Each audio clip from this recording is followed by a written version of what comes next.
Jumping right into it, if you watched my last Kakegurui video, I was theorizing on who the Guardians might be, proposing that we might see graduates of Kakegurui twin come back into the main series, and my idea got defecated on, as we got to reveal a 6 of 7 of the Guardians. Now with one missing, there is still hope or cope for Sachiko Jiraku to grace us with their oh so elegant slave master aura, but right now it seems to be a delusional pipe dream at best. But just because Homura Kawamoto didn't take that opportunity doesn't mean what we have now can't be as great or even better. However, for me, if I had to give my first impression of the Guardians based on the very little we have of them, I'd say I'm unimpressed.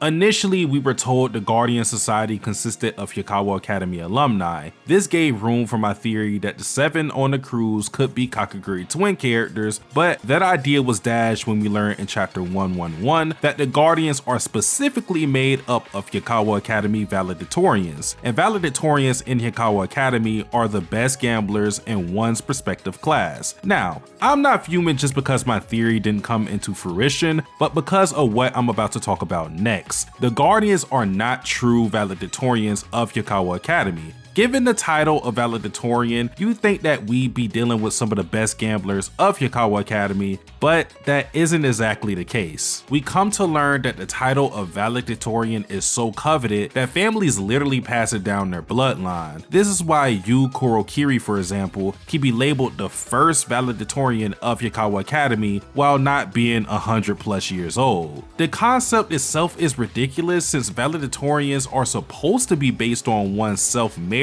and nothing else. To pass it down would be the equivalent of someone passing down their PhD to their kid and calling them a doctor. Honestly, I don't know why Homura Kawamoto went with this idea instead of just making the participants great gamblers from a particularly exceptional class. The only thing I can think of is that he didn't want the Guardians to be old or middle-aged, so instead of being true valedictorians from various classes, they had to inherit it. However, I think this dampens the hype of these new characters since essentially they are just nepo babies with a loftier title. I do want to clarify though, my opinion isn't an indictment on the characters themselves, but rather their build up. One thing Kakegurui manages to do consistently is give you great character development in the midst of gambles, so I'm expecting the same coming from the Guardians. I'm also not saying that they can't be great gamblers. Again, my criticism is against how these characters are being promoted. Putting that aside, I'll be talking about 2 specific Guardians, so without further ado, let's discuss the biggest one narratively and literally, Yu Kurokiri. Addressing the big bitch in the room, Kurokiri is tall as hell. The first time we see her, she's sitting at a table, immediately noticeable by her hulking figure in comparison to everyone around her. And then she stands up and lords over Yumeko, who isn't tall herself, but still, Jesus Christ. It reminds me of when you get the full frame shot of Lady Demetress from the Resident Evil demo, and I think it has the same effect of showing both to be imposing adversaries. And then you have her Victorian era dress, her gloves, her slick sunglasses, her big hat, all in black, giving Kurokiri the vibe of a mysterious noble. Character designs communicate to the audience about what you might expect from a character, and when I look at Kurokiri, I expect a calculated, domineering woman. Chapter 109 gave us some insight about Kurokiri, but honestly, I think we have way more questions than answers. Like, what is the connection between her and Yumeko? Why would she lose on purpose? Why does she have 10 million yen sitting in her hat? And is she single? So the first question, like always, I may be reaching, but I got the impression that Kurokiri knew about Yumeko aside from having to gamble against her now. This leads into the second question because I believe Kurokiri lost on purpose to test Yumeko's skill as a gambler because she knew about her a little more intimately than most. And then there's the fact that she is heir to the first valedictorian of Hyakawa Academy, meaning one of her relatives was the best gambler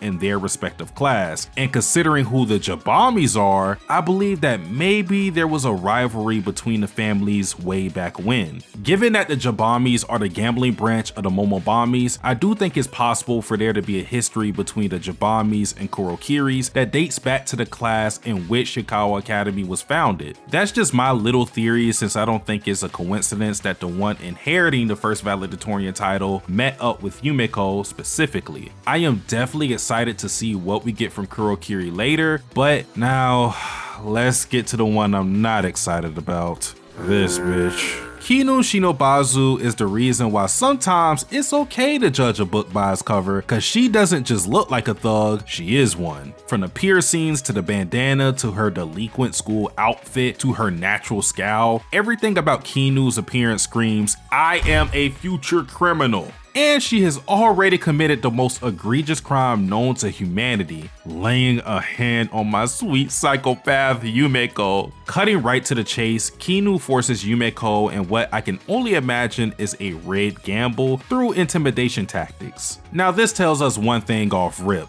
Kinu's first resort is strong-arming those who oppose her, as she didn't even bother to try and coax Yumeko into getting what she wants. As Kinu noted correctly, Yumeko is a compulsive gambler and normally would accept any gamble, but initially refused her offer since she didn't want to be potentially disadvantaged as advised by Terano. Now, if Kinu was smart, she'd prey on Yumeko's desire to gamble and frame her proposition as a neutral gamble that she is manipulating anyways. However, Kinu appears to be immature and impulsive, slapping Yumeko because she was angry at being turned down, and going further by threatening to kill Yumeko if she didn't accept. The manner in which Kinu went about this also indicates to me that she isn't confident in her own gambling ability, given her desperation in making Yumeko accept a no doubt shady proposition and the fact that her title of valedictorian is also inherited. If it takes you holding Yumeko, again, Yumeko of all people at knife point to agree to gamble, then I had to question your competency. That's essentially someone not being able to sell a crackhead crack. My opinion on Kinu can change in the midst of the money game gamble, but right now I see her immediate use of violence as a way to compensate for a lack of ability. I mean, just look at the people that attempted to use violence to settle their gambles, and you'll see a pattern that they aren't as great of gamblers as their peers. Also, I got to briefly talk about the heroes of the day, Suzui and Mozu. First, Suzui does the correct thing and gets another girl to check up on Yumeko's well-being, seeing as how she was dragged into the girl's bathroom. Suzui could have easily ignored the red flags and allowed Yumeko to talk with Kinu unimpeded, but part of being a good friend is giving a fuck even when you're not supposed to. And Yumeko seemed to be very appreciative of Suzui's concerns, maybe even past the title of a friend. But I'll save that for another day. Mozu though does what a Mozu does and awkwardly saves the day. Credit to her for stepping in even while not understanding the situation. Your bravery has not gone unacknowledged. Last video I posed a question and speculated, why would anyone in a new student council care about saving Kirari? When you get down to it, there's only one person who wholeheartedly is attached to Kirari, which is the one with the same face as her. Everyone else though doesn't have the same commitment, as addressed by the gnome herself, Runa. And we get an answer as to why everyone is doing what they're doing. Terano and Rin claim that they're doing this for two reasons: to have a Momobami remain on the throne and for profit. I definitely believe Rin's motivations, but Terano, I'm sorry girl, I'm just not buying it. Now, this isn't to say that Terano is lying per se, but I do not think she is telling the whole truth. After Terano's conversation with Kirari in chapter 82, it is clear Terano loves all of her family, even the ones that frustrate her like Kirari. The Fascination Hall gamble proved to us although Terano has the combination of skill and intellect to be in lead with big players like Kirari and Yumeko, her flaw is that she's not selfish enough. She is constantly shackled down by fools whom she refuses to abandon, speaking to her kindness. So even if there wasn't anything to be gained by saving Kirari, I think Terano would be in the same position she is in now regardless. Ririka's motivations are the most understandable. She loves her sister and wants to save her. Pretty simple. I mean, there's not much to talk about there, other than the fact that Ririka has Kirari's picture folder in her phone, which I don't know whether to call it cute or creepy, because on one hand, I think it's sweet that Ririka has so many pictures of her sister, but on the other hand, what the fuck are some of these pictures? Some of them are close-ups that are clearly reused panels, which makes me go, was Ririka just snapping pics of Kirari when she was going on villain monologues? Why do some of these pictures even exist?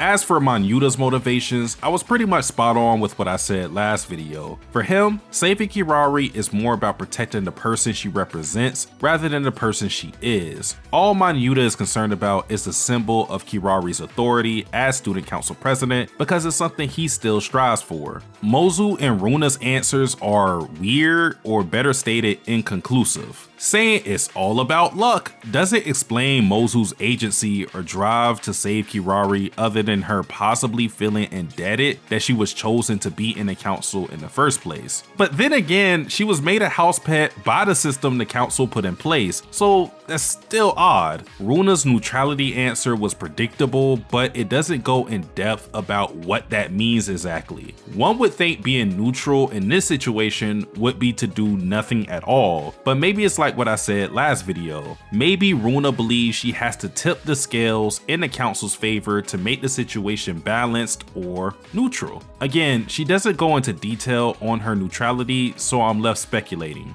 Now, the last character I want to talk about at length is one Mary Saltame. Given that we had a character like Mozu in the new student council, there were characters that had a right to feel slighted. Midori, Sayaka, Yumemi, but the most egregious snub if these characters were chosen by their gambling prowess was Mary. I don't know how people power scale Kakegurui characters. I mean, I know how I do it because I have a video on it, wink wink. But I think universally, people can agree that Mary is at least a top 7 gambler in Hikawa Academy. In my eyes, Mary is a top 5 gambler, and if I can see that, Kirari most certainly sees that as well, so I can understand Mary's anger at being left off this team, even acknowledging she did reject a seat on a student council way back in chapter 16. So the question is, why did Kirari do this? Sure, Mary doesn't like Kirari, but that's obviously not a requirement given this roster.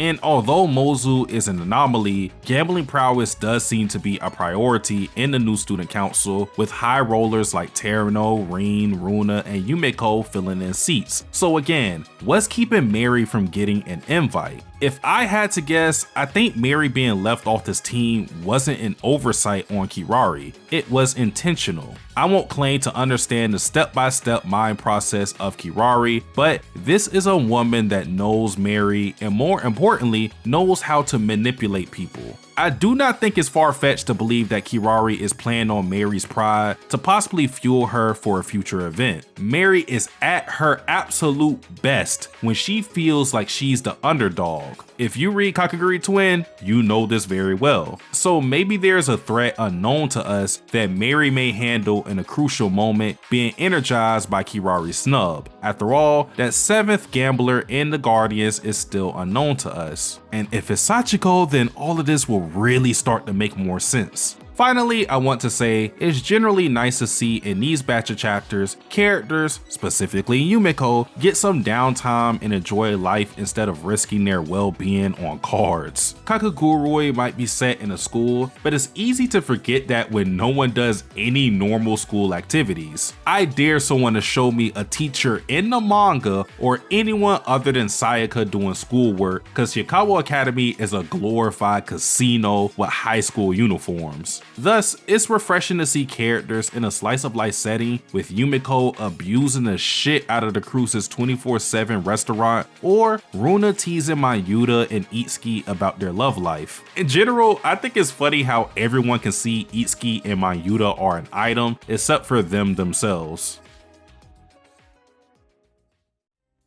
If you have any thoughts on what I talked about or any theories on what you'll see in the future Kakegurui chapters, let me know in the comment section below. Also tell me which Guardians are you really excited to see gamble, and is there any reason to theorize on who the 7th Guardian is that we have not seen yet? Besides all that, if you like this video, please give it a thumbs up or share for your boy. It is Black History Month, and if you haven't shown love to your fellow brothers and sisters, I might have to call you a racist.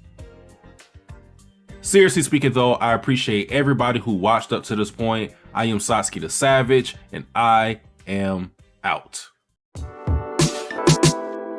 Life is just death, taking its time. Who gon' take it from my hand? Was lonely before friends. I'm holding my own hand and taking these bad shots, just hoping they go in. Everything folds in.